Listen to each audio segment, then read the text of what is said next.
Unresolved Problem segment tonight. Many Americans continue to despise we in the media. New Gallup poll asks, how much trust and confidence do you have in the mass media? 60% of Americans say not very much or none at all. 60%. 40% say a fair amount or a great deal of trust. Joining us now from Indianapolis, Jeff McCall teaches media studies at DePaul University. And from D.C., Paul Farhi, media reporter for the Washington Post. What's the source of the distrust of the national media, Mr. Farhi? Well, it's several things, Bill. One is that we in the media, this is a newsflash, make mistakes. And when we make mistakes, people notice and they remember, and they tar all of us with the same brush. When CNN reports that a suspect has been arrested in the Boston bombing case, people remember that we were wrong. When Fox News reports the Supreme Court decision on health care and gets it wrong, everyone remembers. But well, let me stop you there, though. Those are just mistakes. I mean, they're mistakes made by human beings. And I disagree. I don't think people are going to loathe you unless you make a mistake every day. But if you make an honest mistake and then people come on and say, gee, you know, we got wrong information, we're sorry.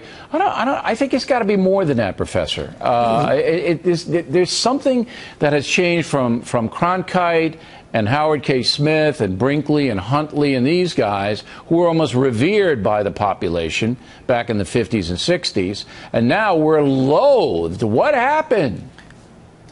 Well, it's a growing trend. I mean, in this Gallup survey, public confidence has dropped 15 points in just 15 years. So it's a growing problem, and it's something for us to be concerned about. I think the bottom line, frankly, is that the public perceives the media as biased, and it's hard to put a lot of trust in the media if you think they're biased and that they're representing Why do they perceive the media? Okay, all right. I'm not going to argue with that. I think there's a sense that they're representing the powerful Why do in the they government. perceive it as biased? Why? They perceive the media as biased, Bill, because the media is more biased than it's ever been. There is a niche for everyone's political persuasion. If you're conservative, you can find conservative media.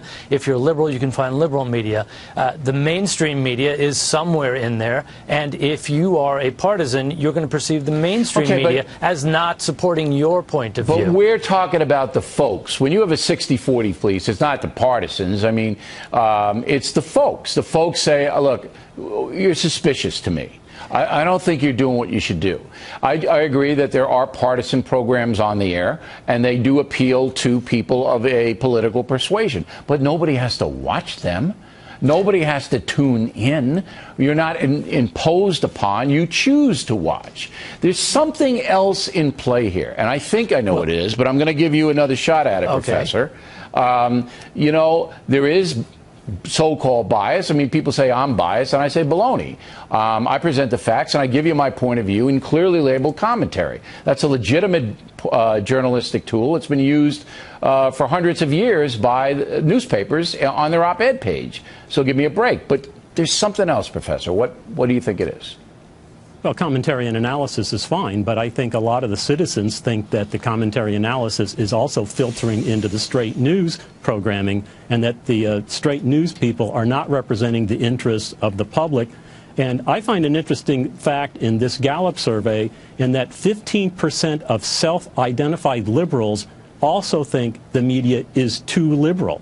And so I think most of the citizens think that the media leans left and that the reporting reflects that. And for serious news viewers and consumers, they think there's not enough news there or it's not straight enough, and they disengage and move on. All right. You know what I think it is, Mr. Farhi? The media has gotten a lot nastier. We're mean guys now.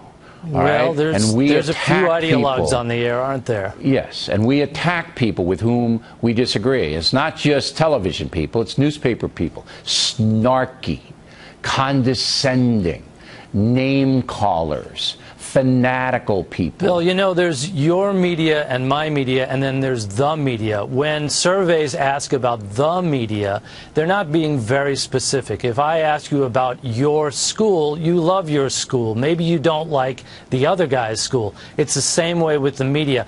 Your viewers love you, Bill. They trust you. The other guys, not so great. And that's the way people perceive the media as a generic concept, not as a specific one. But the tipping point happened when the meanness came in. All right? That's when the tipping point happened for the regular folks. They went, you know what? I don't want to hear people called names on television. Even if I don't like President Obama, I don't want to hear him called horrible names. Right. And I don't like the media that's doing it. I think that's what the tipping point is. I'm going to give Professor McCall the last word. Go. Well, I think we need to think about the lack of trust in the media as being very bad for our democracy, because citizens need information. They need to get it from the media. The First Amendment was set up to create a media that served as a surrogate role for the public. And if the public's not engaged and they move on and they're not consuming news and they're only getting news from Facebook or about pop culture or things like that, it's really a disservice, and it hurts our democracy a lot. So I agree 100% with that statement. Thanks, you guys, for coming on. We appreciate it.